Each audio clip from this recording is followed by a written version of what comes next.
Welcome to the How Humans Work podcast. I am your host, Jef Szi, Jeffrey Szilagyi. So glad to have you here with us today. Season 2 is afoot, and we are starting another journey into human nature.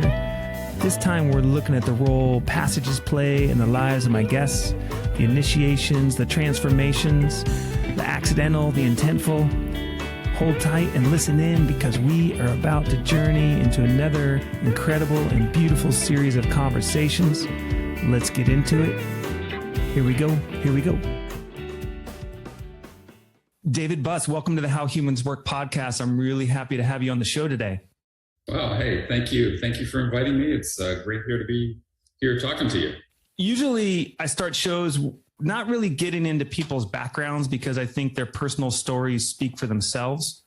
But in this case, because your professional life is such an important part of why I wanted to have you on the show, I'm going to talk about that a little bit. So you are a professor at the University of Texas, Austin, been in the field of evolutionary psychology for 4 decades.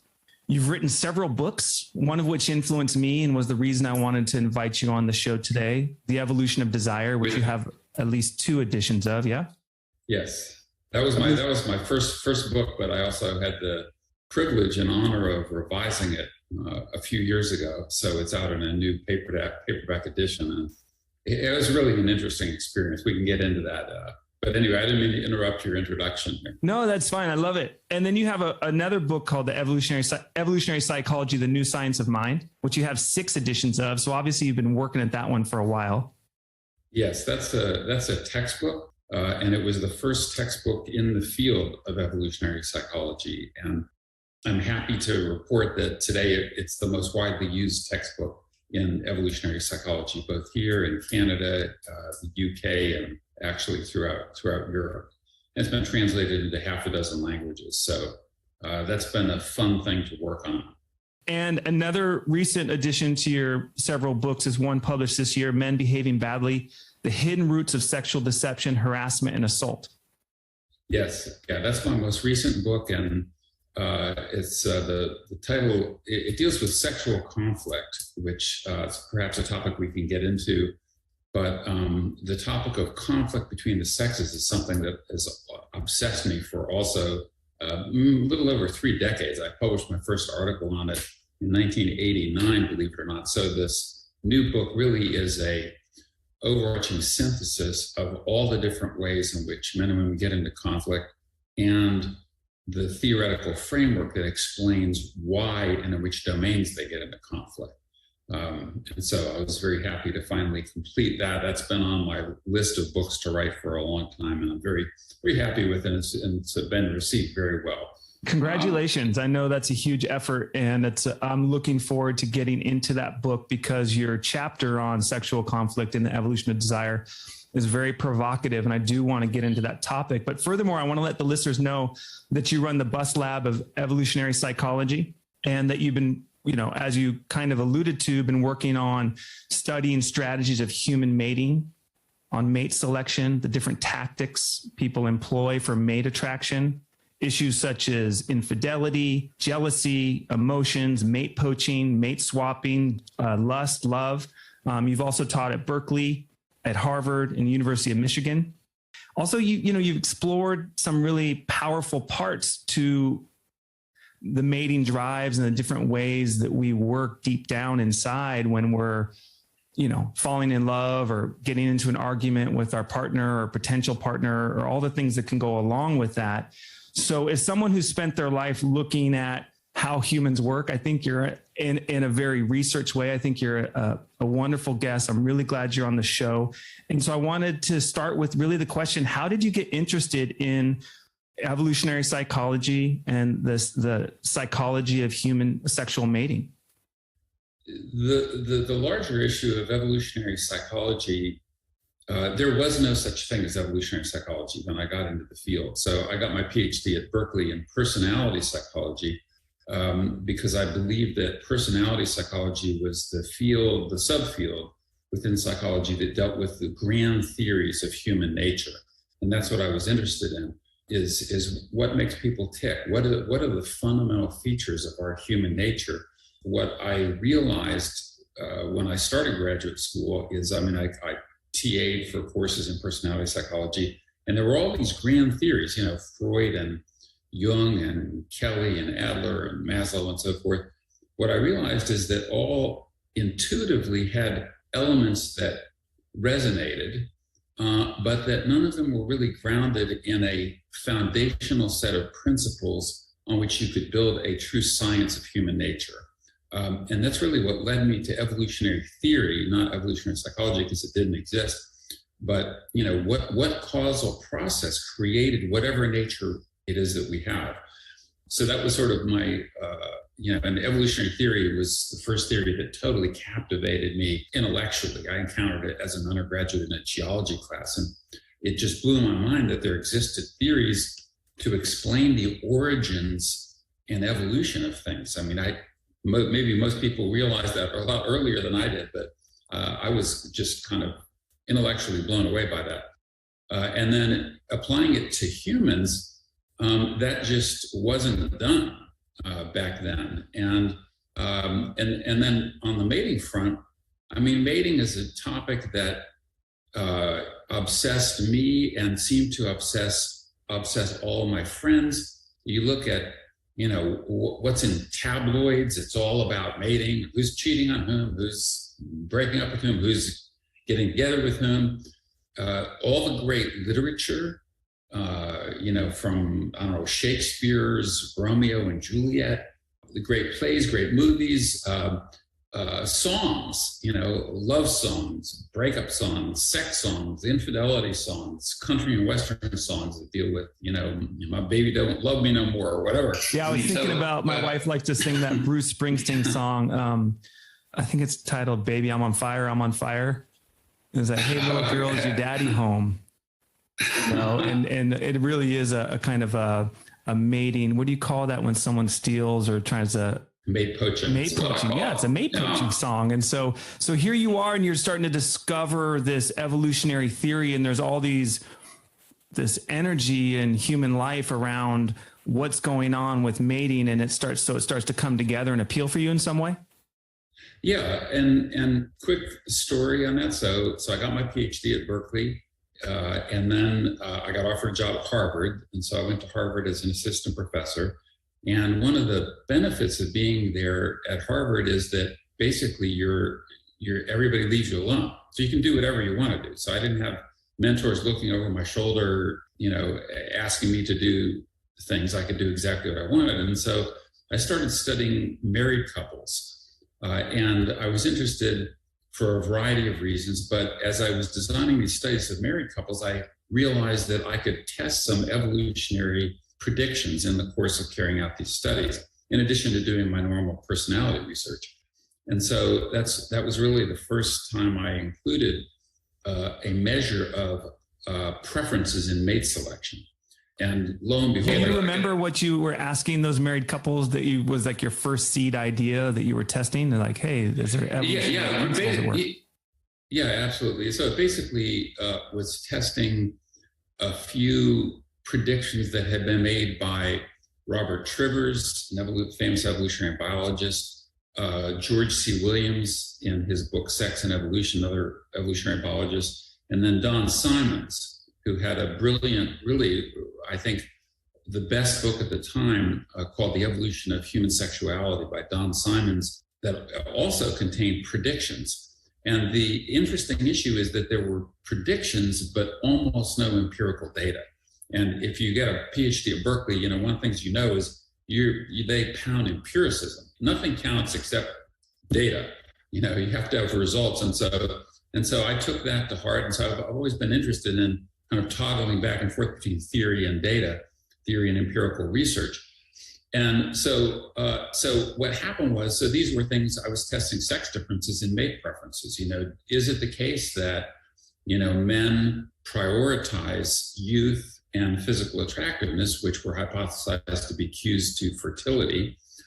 Is it the case that women, more than men, prioritize cues to resource acquisition? Not only, so things like a man's ambition, his social status, his drive, does he have goals, Is he intelligent? And so I found these results that actually confirm the predictions from these evolutionary hypotheses. But this was a sample of newlywed married couples in Cambridge, Massachusetts, or the Boston area. And I realized, well, no one's going to believe these, that these are evolutionarily based on a sample from Massachusetts. So I said, well, I have to see whether these are true universally. And that's what launched my 37 cultures study, where over the course of 5 years, I established research collaborators in 37 different cultures. And so I could test, are these things universal? Are these sex differences universal? Or are they local? And one of the interesting things about that is, just quick anecdote on that, I realize I'm rambling a little, but is that I went around before I did the international mate selection study, and I asked different professors to make predictions. What do you think I will find? Will these sex differences be local to America? Will they be local to capitalist cultures or Western cultures, or what are now called weird cultures? Or would they exist in the Zulu tribe in South Africa, in China, in Japan, Korea, et cetera? Because almost to a professor, they predicted, no, these are just local cultural variations. They will not occur universally. And the only people who predicted that they would were people like Don Simons, who had written about precisely that in his 1979 book. And so lo and behold, I do the 37 culture study. The results come out, yes, these are universal sex differences. And one of the interesting reactions is some of the people who said, oh no, these are the local things, said, oh, I could have predicted that, but before the data come in, it's one of these, we know that people, Tversky and Kahneman and others have discovered the hindsight bias. Everything is, oh yeah, I could have told you that in hindsight. I mean, it even goes back to Darwin's theory of evolution by selection. Thomas Huxley is reported to have said, how stupid of me not to have thought of that before. But, it's one of these things where even Darwin's theory of evolution by natural selection seems obvious in retrospect, but it's astonishing that it wasn't until 1859 that it actually was discovered. That's relatively late in the history of science. You think of Galileo and Copernicus were making monumental discoveries about the universe hundreds of years before that. Why did it take so long for scientists to discover? That is such a great question, and kind of telling in a way, isn't it? Kind of telling that we're kind of the last to know. Well, I think what it is telling, and to me, what it tells me is that the theory is not intuitively obvious. That is, we think humans are designed to think in what's sometimes called billiard ball causality. You hit the ball and you see the force, and it hits the other ball and propels the other ball. That kind of billiard ball causality is not the causality that's captured by natural selection. It's one of these interesting things where what occurs after the act is an explanation for why the mechanism exists to begin with.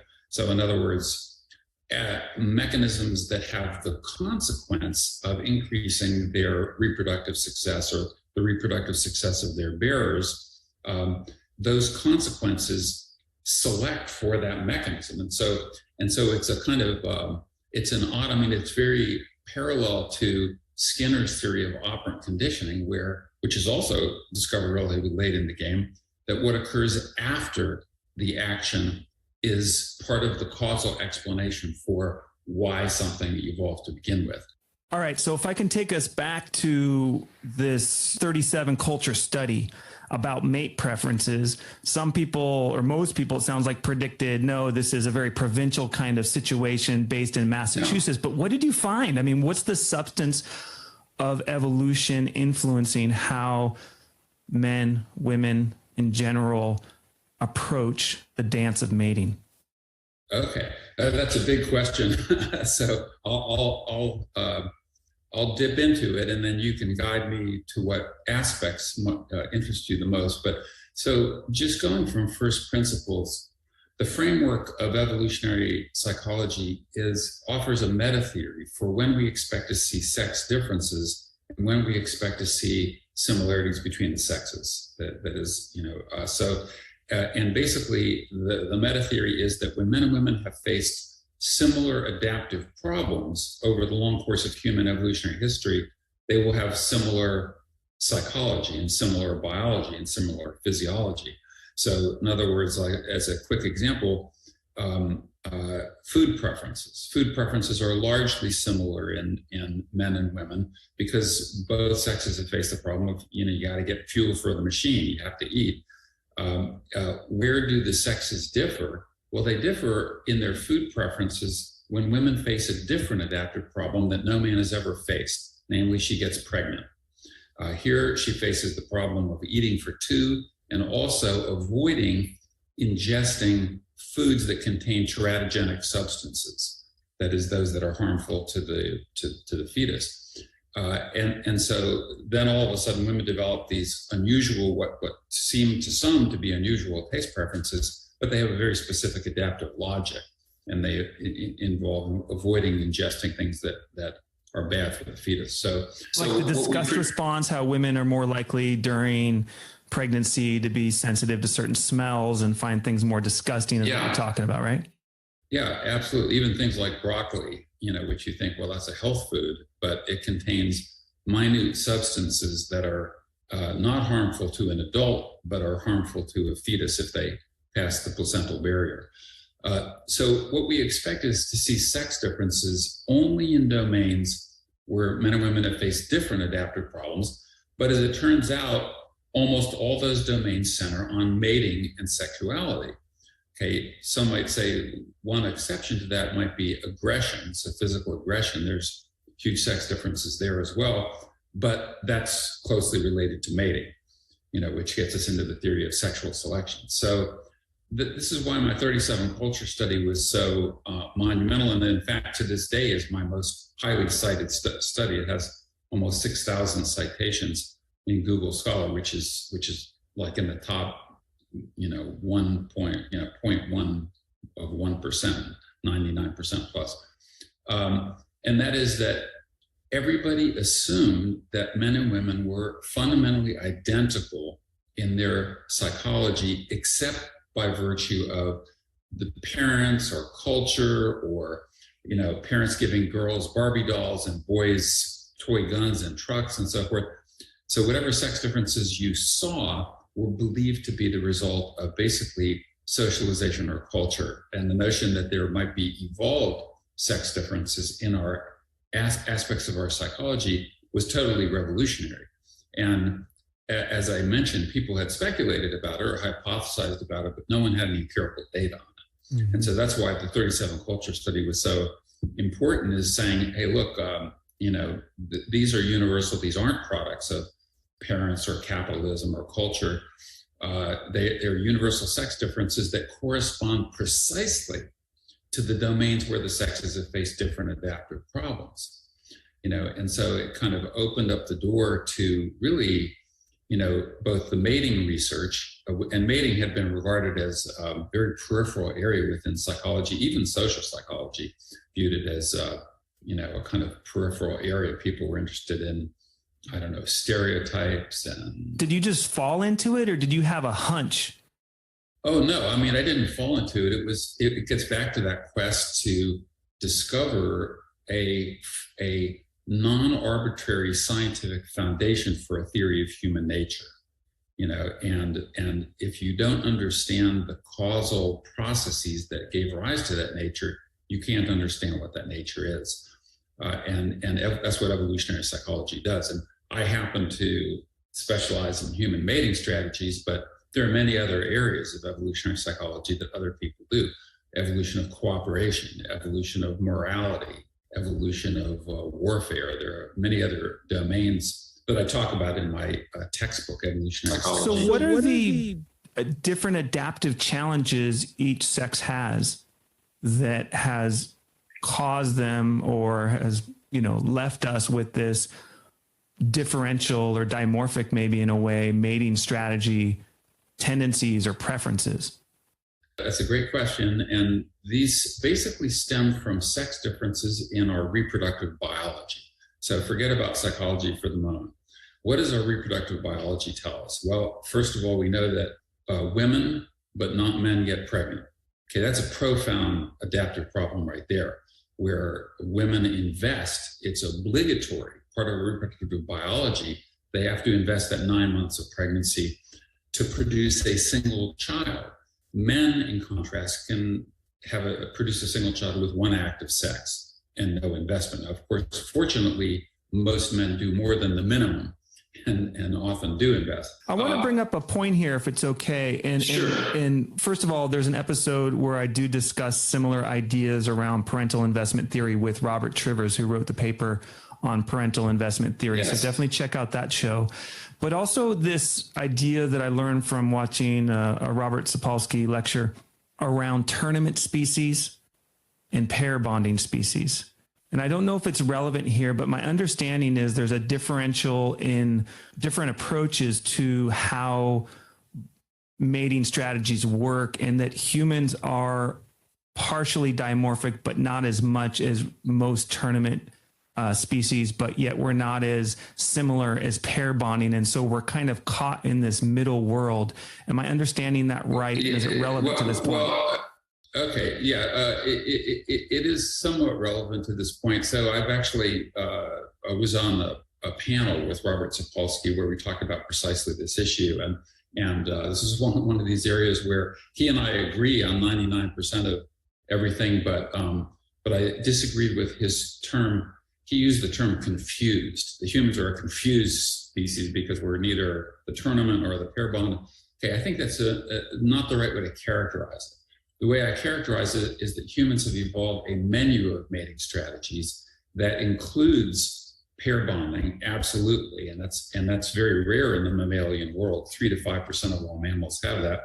But we also have short-term mating, casual sex, hookups. We have infidelity. So while we're pair bonded with one person, a certain percentage, non-trivial percentage, have sex with other people outside the pair bond. We engage in serial mating, where we mate with one person, break up, mate with another person.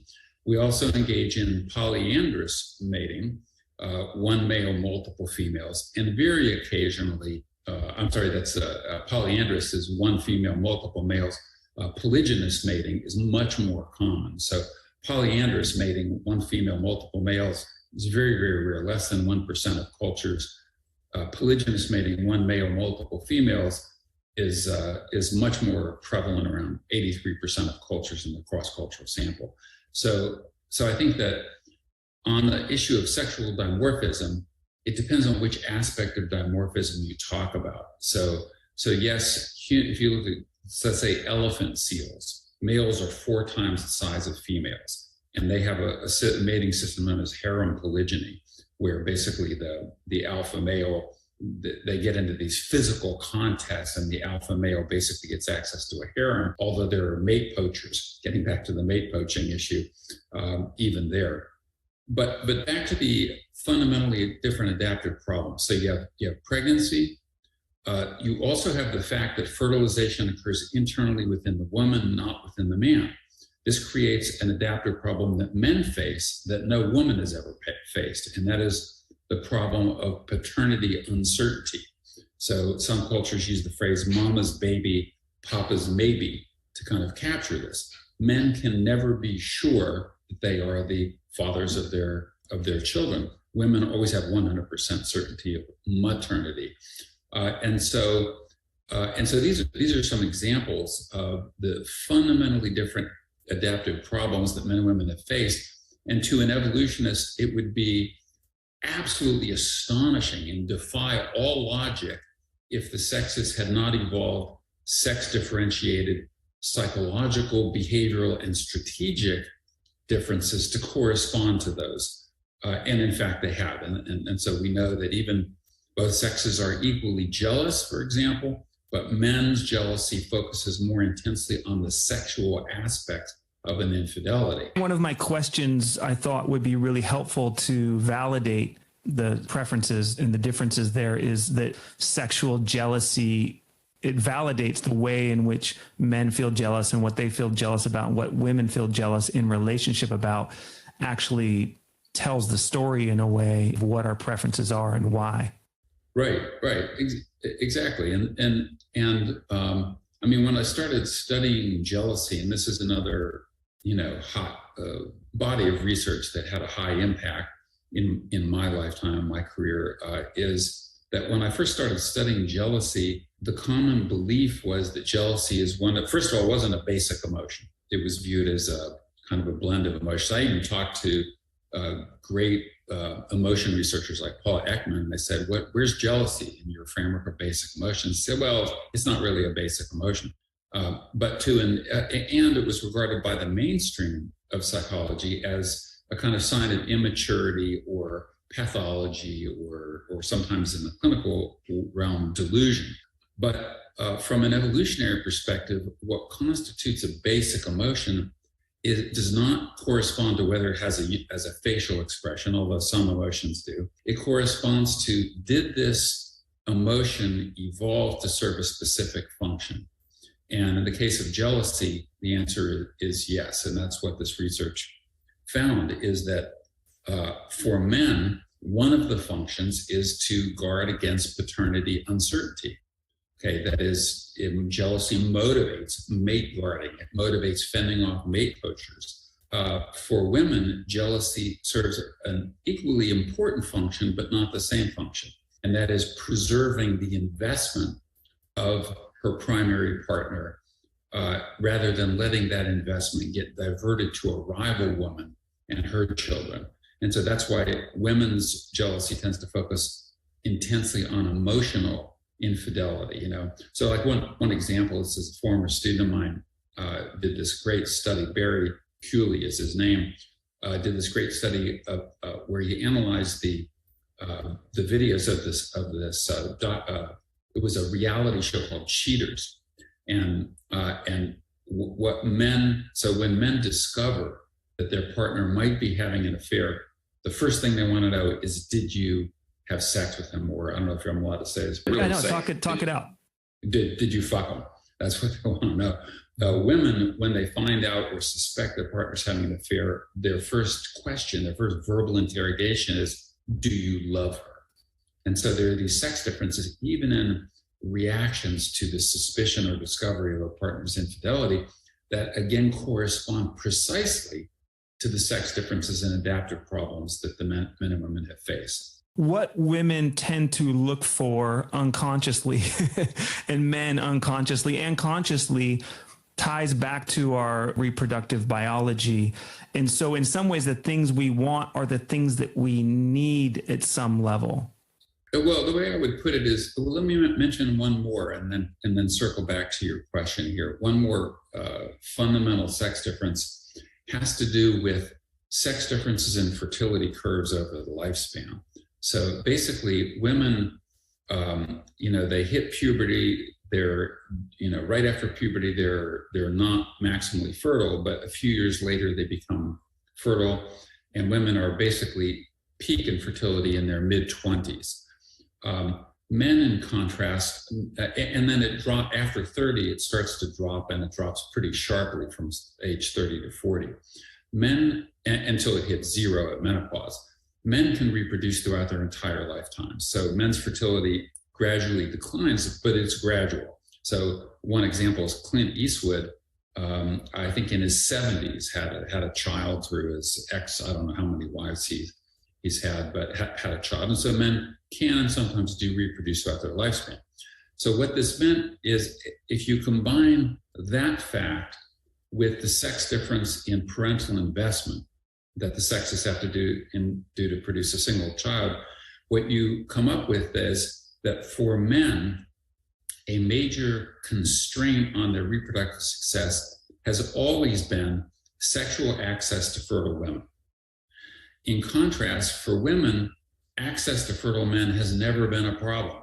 So, and some use the phrase sperm are cheap, eggs are expensive to capture that. That is, there's never been a shortage of men willing to contribute sperm to a woman if the costs and risks are low enough. But for men, access to fertile women has been a huge constraint on their reproductive success. And so men have evolved this psychology to prioritize things like a relative youth, which is acute of fertility, and physical aspects of physical appearance such as clear skin, full skin, full lips, unwrinkled, lustrous hair, unwrinkled skin, symmetrical features, signs of health. Signs of health and signs of youth.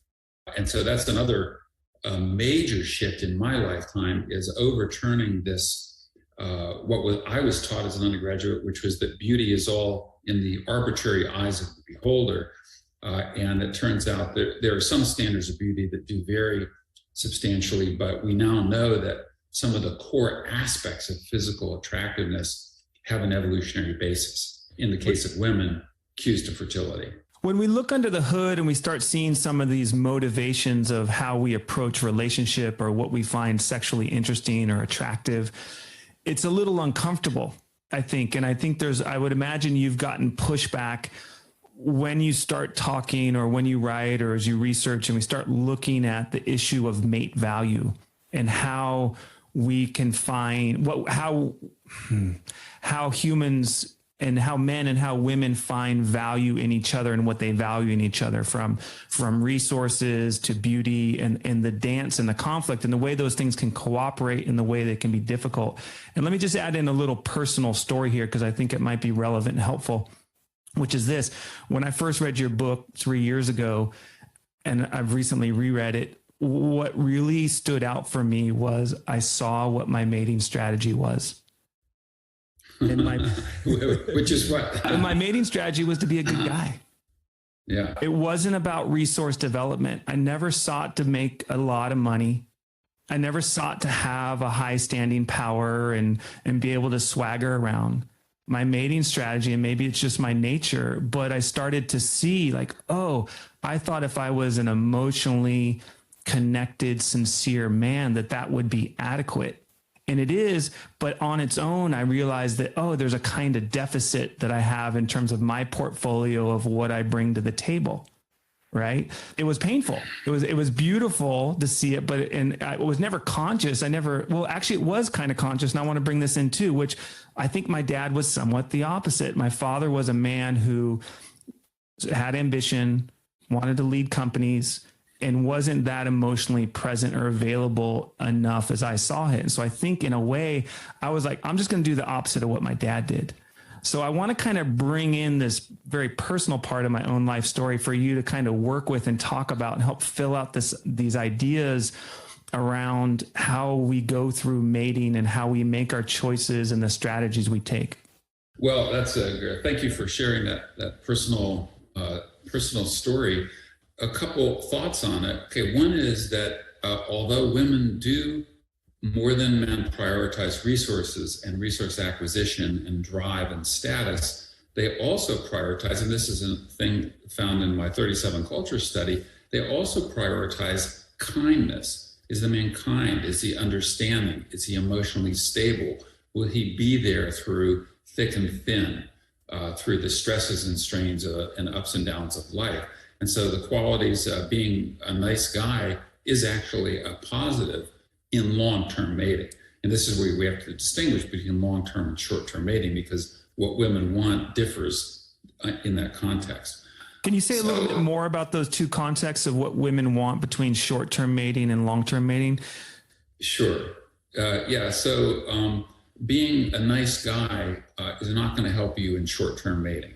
So women, unfortunately, perhaps are attracted in short-term mating to the high status, strutting, arrogant, confident, perhaps overly confident guys who also might be extravagant with their resources and high in risk taking. Some call them assholes. But so, for example, a prime case would be something like, I don't know, a famous rock star. You look at some of these rock stars, and they have thousands and thousands of groupies who are willing to have sex with them short term. And they're willing to have sex with the groupies, some of them. If you looked at these guys, are they nice guys? Are they emotionally stable? Do they have these other qualities that are associated with the good long-term mates? The answer is, in most cases, no. Okay, but they have qualities that women desire in short-term mates. So how does that solve, let me ask you, challenge that question. How does, say, a rock star or a famous athlete or someone with great political power, how does that solve the dilemma of what a female needs in her reproductive biology if she needs investment in resources? The two things that it boils down to are good resources and good genes. And so a man who has high status, and in part status is determined by the attention structure. That is, those who are highest in status are those to whom the most people pay the most attention. And so status historically has brought a wealth of benefits to a woman and her offspring. So we evolved in small group living where, everyone, perhaps 150 to 200 people, the high status man, we know, commands more resources.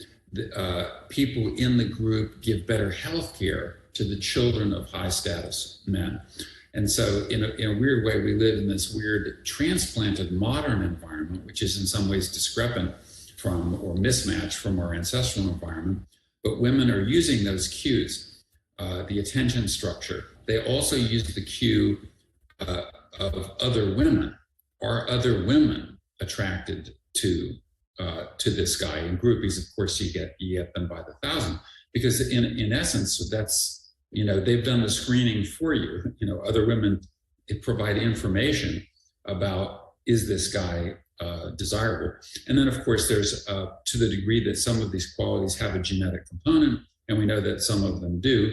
The behavioral genetic studies show moderate heritability to things like ambition and status and accomplishment and and even income. That women are also choosing genes that then their children have, and so they have, in the words of evolutionary biology, they can bear sexy sons. That is, sons who are themselves sexy. And so women can't increase their direct reproductive success by mating with these guys, but they can increase their reproductive success through their sexy sons. Now, of course, they don't think about this. Nobody's, get back to your question about are these things conscious or unconscious? No, they're largely unconscious, but we're just attracted to certain people and not attracted to other people. Now, I would like to just mention one thing. You asked this question about value and the people's uncomfortability around value. Yeah. When we reduce the conversation and we really focus on reproductive value and how that feels and how that's a difficult thing, but it also is something that's actually at work at the same time in the unconscious, mechanics of our thinking. Yes. So reproductive value is only one component of mate value. But here's the thing. So we live in Western cultures with a very powerful and very worthy belief in equality. But equality has two different meanings. One is equal under the law, equal in terms of the freedoms that are granted, freedom of speech, freedom of religion, freedom of free assembly, and so forth. So they're all equal in the eyes of the law. But that doesn't mean that they're equal in the sense that they're equally valued. And perhaps it is an uncomfortable truth, but the fact is we value different people in different ways, just like we value different foods in different ways. We could graze off some of the things we could pick up on the side of the road and get some calories for our body, but we don't value those as much as, I don't know, fresh vegetables, fresh fruit, or if you're a carnivore, a prime cut of steak or chicken or fish. So, but yeah, it makes people uncomfortable, but everybody knows that we do value people differently. Some people are hot, some people are not, to use a common aphorism. But the fact is that we do, and the evolutionary perspective sheds light on why we do. That is, it's more beneficial from a woman's perspective to choose a man who has the ability and willingness to contribute resources to her, and who's going to stick around, who's going to pair bond with her, who's going to be invested in her children. And it's been reproductively beneficial for men to choose women who are high in fertility, and also who will be good moms and so forth. But the fertility is like job one. If you're in business, you call it job one, and that's you have to pick a fertile mate. Anyone in our evolutionary past who failed to pick a fertile mate failed to become an ancestor. We value even things that are shared by the sexes: good health, physical fitness. Both sexes equally want partners who are healthy and physically fit. Well, so we view the out of shape person who is unhealthy and disease-ridden and has open sores and lesions. We don't value them as much as someone who is brimming with good health and physical fitness. But these, maybe it's unpleasant or uncomfortable that we value people differently, but everybody knows that we do. This isn't some hidden secret. They're even in the mating domain, we have these informal scales. This person's a 10, this person's an 8, this person's a 6, this person's a 2. We have these informal metrics, and all cultures have these. And so, as uncomfortable as it is, it's a fact of life. So I think better to deal with it. And for those who want to improve or into self-improvement, as many humans are, there are many aspects of your mate value that you can improve. The main reason I wanted to have you on in this episode is because I think that the dance of mating and finding a mate or struggling with a mate or not being able to find a mate or all the different emotions and stories and the personal celebrations and the conflicts that we all go through, as most of us go through as adults, is really centered around this particular aspect of our lives. I think about Greece, and I think about the Greece and whether, Danny's going to be like the nice, loyal guy or he's going to be the tough guy with his friends. And I think about Romeo and Juliet, and you're in a time of conflict. It's funny that you brought Romeo and Juliet up earlier, because Romeo and Juliet, they're trying to mate, but they're mating in a place where there's revenge cycles going on and there's social conflicts going on. And so it's really unsafe to come of age and mate and fall in love in a time when the world or their local world was so disastrous, right? So it's such a critical passage in our lives, and it shaped a large part of my life story of how my marriage is going, how I found my marriage, when we're doing well, when we're not doing well, and when people that I know get divorced, and how profound that is a change in their lives. And to peel back the stories of it and to look under the hood and to find there's, evolutionary psychologists like you that have language for things like mate swapping, mate switching. Swapping is somewhat different. Swapping is swinging and polyamory and other things like that. Right. And I'm in the Bay Area, and there's like lots of people, cultures who are some who are doing the polyamory thing. And then there's, and then there's. But that's different from mate switching. Mate switching is more like a serial mating strategy. And there's language for all this. There's thoughts for this, and there's descriptions, and there's a way in which we can look at the economy of it and the ecology of it and the biology of it and start to say, right, these things are at play in me. And so one of my passions, and the reason I like to study human and go, okay, so rather than be at odds with it, I shouldn't feel this way, or I shouldn't be comparing in my mind of who's hot or who's not, or I shouldn't be fair to someone who I might have a bias against, or I might need to understand my biases. Is how do we become, as you said, self-improved or more effective and more in a clear, conscious relationship with our biology and our psychology? So when you offer the opportunity to say, what can we do about it, and how can we get better at the process of mating and understanding that, what would you say to people? What have you figured out after 40 years of looking at this stuff? Well, the first thing I would say is those who are interested in self-improvement should read my book, The Evolution of Desire: Strategies of Human Mating, because that contains all the information or most of the information that you need to know. And part of that information is you have to understand what the person you're trying to attract desires. You have to understand the desires and preferences of if you're heterosexual, of the opposite sex. And because successful tactics of mate attraction involve embodying those desires better than rivals. So there are lots of things people can do. So one here, and it differs somewhat depending on whether you're a man or a woman. Okay, when it comes to fitness, as I mentioned, like physical fitness, both sexes can improve on that. You know, don't be a couch potato. Don't spend 10 hours of your day behind a computer screen.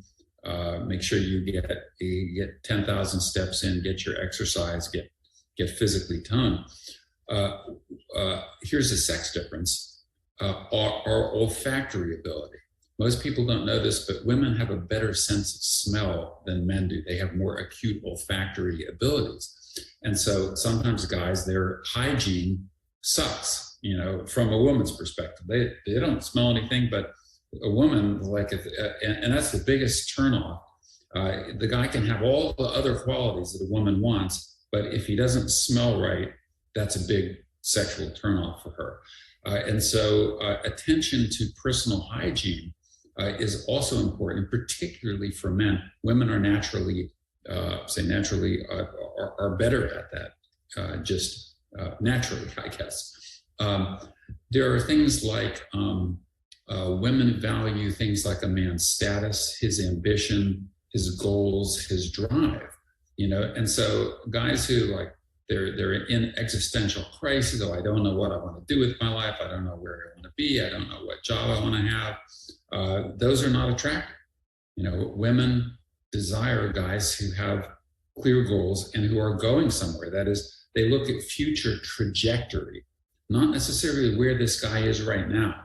So, I mean, let's say you're an undergraduate. Well, most undergraduates, they don't have resources or anything, but they have future trajectories. And women look at, is this guy going places? Is he on an upward trajectory or a downward trajectory, or is he not going anywhere? And so you can, those are all modifiable things. The takeaway I took from rereading your book is that mate value is not a noun, it's a verb. It's an ongoing thing. Yes. And all the research around the shift in marital relationships from, you know, the courtship phase, when everybody is putting energy in and contributing and investing in whatever their particular gifts are, attributes or contributions to the relationship, is to stay vital in courtship. Like, you know, courtship is not something that needs to end, and that there's something about the dance of when we do embody, you know, whatever our gender identity is or sex identity is, and when we embody those vital human energies, that is somehow naturally appealing to the complementary sex partner, mate, and that's something that needs to continually be refreshed and nourished and looked after as if it's a living thing. Yes, absolutely. So I think there are at least two aspects to your point there. Okay, one is that mate value is never a static entity. That is, our mate value changes over time with our good fortunes and our bad fortunes. So you could have like a woman could become a famous actress. She could become like Scarlett Johansson. All of a sudden, her mate value skyrockets. Or same for a man. Or you could have a debilitating accident or injury. Your mate value goes down. You could get fired from your job. You could acquire some debilitating disease. So one is that mate value, one aspect of your point is that mate value is never static. And so you can't just say, okay, now I've succeeded in attracting the woman of my dreams. Now I can let everything else go. Sometimes people do that. But this is the second aspect of your point, is to sustain successful long-term relationships. What do you need to do? And among other things, you need to maintain your mate value, including all those things that you, as you mentioned, you did in the courtship process. You can't just say, okay, I've attracted this person, now I can forget about her or him and go on with my life and solve other adaptive problems. Now, part of the reason this is an issue is that we have finite time, energy, and resources, and we have to allocate that to different adaptive problems. And so at every moment, raising children, managing a job, getting income, and all those things, right? All those things, even maintaining friendships and kinship or family relations. We have different adaptive problems. So at every moment, we're allocating effort to solving one or multiple adaptive problems. And so in some cases, and this is why the phrase, oh, my partner takes me for granted, occurs, is because people feel like, well, I've solved the problem of mate selection and mate attraction. Now I can devote all my energy to other adaptive problems. But for successful long-term mateships, you need to continue to devote energy and effort to attracting your partner. Otherwise, your partner will become bored, dissatisfied, and perhaps seeking love in the arms of someone else. Yeah, there's hazards out there. There's real hazards out there. So I'm thinking about someone I know who, a man who had focused on handling the adaptive problems of his career before spending time looking for a mate. What do you think of that strategy around, like, okay, first I'm going to get this part of my life organized, and then I'm going to look at mating as a strategy, versus like, oh, these are happening simultaneously and I'm going to move forward as they unfold in my life? Yeah, it's an interesting question. You could say, there are many roads that lead to Rome, and so a strategy that works for some might not necessarily work for others. But in my personal life, I've always done both. So always attended to my career, but also had mating relationships. And one of the reasons I think that's critical is because you find out, you can't at age 17 know who the perfect person is for you or who you would make a good mate with. And so I think some mating experience is extremely valuable in discovering, who is compatible with you, who's not compatible with you. And that's going to change, over time. And so someone who might be the perfect high school sweetheart is not going to be the perfect, person when you're in college or when you're in the middle of your career. And so I guess if I were to offer any advice, I would say do both simultaneously. And I think it's men who make this mistake of your friend who say, well, I'm going to focus all my energy on my career, and if I'm successful, then all the mating stuff will take care of itself. And I think that's a mistake. I'm thinking about a couple other things here, and one of them is religion a little bit, because I think religion in some way, and I'm thinking about marital vows and that classic vow in sickness and in health, and that somehow with mate switching or mate rejection or things that could come up as a mate value drops for whatever reason. Maybe there's a depression, a lost job, some kind of personal crisis that can be so hard on a couple or a partnership. So if reproductive value is nestled under mate value, what is mate value nestled under? And is religion or spirituality the thing that should be ideally helping us with, there's no perfect mate value, it's changing, it's dynamic, we're all imperfect, we don't always match. Like, how do we as humans make our way through the fact that we're biologically evolved to perceive rather quickly and smell and taste and feel and know someone's mate value? How do we make our way through that in, I'd say, a good way, with integrity, instead of just being, say, selfish in our genetic goal? So genes are selfish, but individuals are not necessarily selfish. So we have a large collection of adaptations that are designed for cooperation, designed for altruism, even designed for self-sacrifice. And part of the key to finding a long-term mate is what's called welfare trade-off ratio.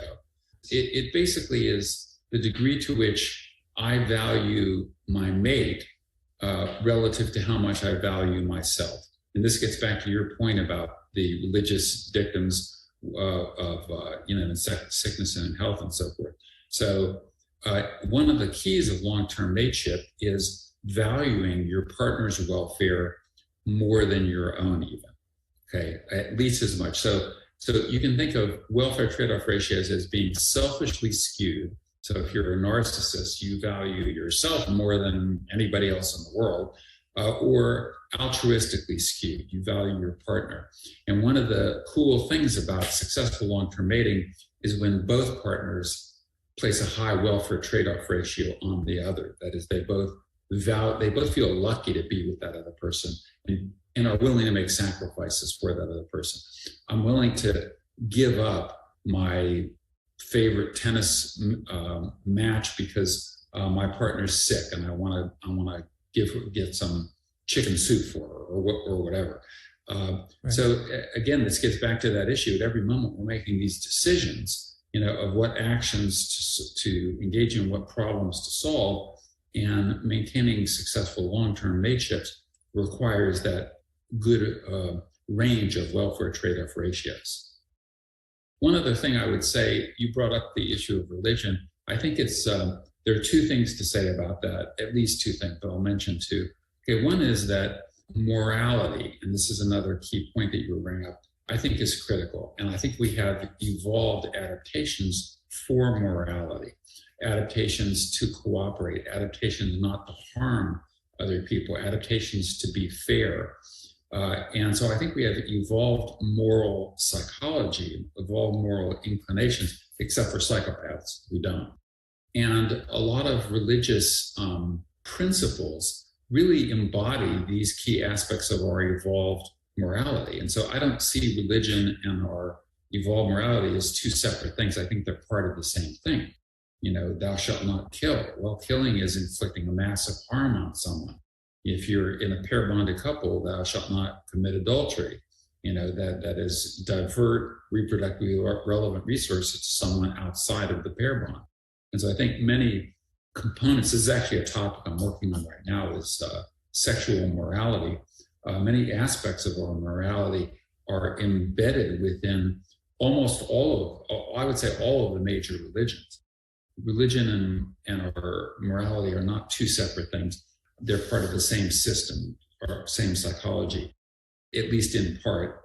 A second thing I would say is successful mating is almost invariably requires having similar religious values. If you are not well matched on religiosity, this also applies to political orientation and values in particular. If you're not well matched, then you're going to have conflicts. So when social conflict comes into the mating domain, it makes mating success harder. I would say conflict within couples. So because couples, they join their lives and are making joint decisions about allocating effort to different adaptive problems. And if you have fundamental disagreements about religiosity and political orientation, then there's going to be conflict within the couple. And any kind of conflict, that means you have to devote effort and energy to dealing with the conflict rather than using that energy and effort to more beneficial means. And so, ideally what you want, all couples have conflict, and that's partly what my new book's about. It's all the ways in which couples get into conflict and how to deal with them. But how do you deal with them is a key issue there. How do you cope with conflicts that people and couples invariably get into? Yeah, and as we know from the news every day, that those conflicts can be very serious and have very serious consequences. So I'm kind of looking at the juxtaposition of, okay, so we have morality, evolved morality, which religion is indicating that, yeah, that's part of an adaptive strategy we have. And yet we know that morality breaks down, particularly under intense emotions like sexual jealousy and mating. And so as kind of a final, we can't quite talk about it all today. I'm sure I would love to talk to you for 2 more hours and keep, picking your brain and going deeper into these dynamics that we have. But, making peace with the complex feelings that we have and in our human nature, I think is probably my primary goal. How do I understand my human nature and my experience, the conflicts I have and the joys I have in my family, my own personal feelings, what I think and what I feel about myself, and then how I feel about the world. So, when it comes to this issue of mating and the intensity of emotions and desire and drives, what's your kind of just like last thoughts on that before we close up shop today on terms of just helping people get more comfortable with their mating nature? Yeah, well, I guess I would say, I mean, that's a big question, and we could devote at least a couple hours to talking about it. But I'll just say a couple of things before we end. One is, I mean, it is fascinating to be in a position to uncover aspects of our human nature. In this case, our mating nature. And so I've been very fortunate and privileged to be able to devote my life to studying these things. I think that the knowledge can be used for beneficial purposes. And that's actually why I wrote my most recent book, When Men Behave Badly, looking at sexual harassment, sexual assault, and so forth. I think this is one of the major problems, and that a deep understanding of our human nature and of our mating psychology can help us solve some of these problems, both in our personal lives and societally. So for example, I have an evolutionary recipe in the new book, a 14-point evolutionary recipe for a successful pair bond. I have a set of recommendations for how to reduce sexual harassment in the workplace, a set of recommendations for how to identify perpetrators of sexual coercion, even a set of recommendations on how to draft laws around stalking and sexual harassment and rape that can reduce these harms that are caused in part by our evolved sexual psychology. And so for those who are interested in those elements, I would recommend my new book on sexual conflict.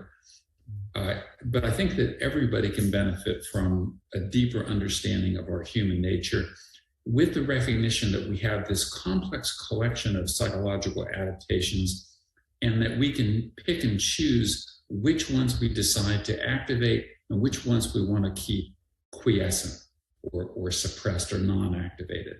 And so knowledge of what those mechanisms are and the social and environmental cues that trigger their activation can give us tools to control our own behavior in positive ways and the behavior of other people. I think that's great and worthy. And I can't help but think about young people right now, because I know that growing up is such a hard thing. Is there anybody you know who's doing really good work with young women and men around educating human sexuality that's based in a not a simple, religious morality of right and wrong, but a deep understanding of human nature, as you speak of? Yeah, well, there are these principles that I talk about in my books from evolutionary psychology are increasingly being applied to things like psychotherapy, couples therapy, using knowledge of jealousy, for example, to say, hey, look, when you feel jealous, couples come in and they say, my partner is irrationally jealous. Well, is there a mate value discrepancy? Are there mate poachers? Is the partner giving cues to infidelity or defection? Looking at, as you say, looking under the hood gives people insight that they can use for beneficial purposes. So I can't identify a specific person on this. Mike Abrams is one who's dealing with this couples therapy and applying. I co-wrote a paper with him, but there are others who are applying this fundamental knowledge to improve the human condition. And I think more of it needs to be done. I fully agree with that. And I'm so grateful, not only that you came on the show to just begin a conversation around this very complex topic, but that you have dedicated the last 40 years of your life to the subject, and you're making a really serious contribution to how we understand our human nature. So thank you for that, especially. Well, thank you, Jeffrey. It's been a delight to chat with you, and hopefully your listeners will enjoy this and use the information for beneficial purposes as well. And they can find you at davidbuss.com, right? You do public talks, public lectures. You have all your books listed there. Yeah. So my website, is davidbuss.com, just my name with no spaces. If you Google my name, that'll be the first thing that'll come up. And on the website, I have links to all of my books, as well as the links to scientific articles, which can be downloaded for free, and then also links to other useful information. Like we have with a former graduate student, Josh Duntley, who's now a professor, we developed a website to help victims of stalking. So it's called stalkinghelp.org. So you can find that on our website as well. So I would say, go to my website, davidbuss.com. And that provides access to all the information. Thank you so much for joining us today. All music is performed by the incredible and effervescent Chase Jackson at chasejacksonmusic.com. Please support this podcast by following us on your favorite streaming platform, sharing it with your community and friends, and by making a modest donation to our Patreon page. To learn more about this show, our guest, as well as Jeffrey and his work helping people make peace with their human nature, go to howhumanswork.us.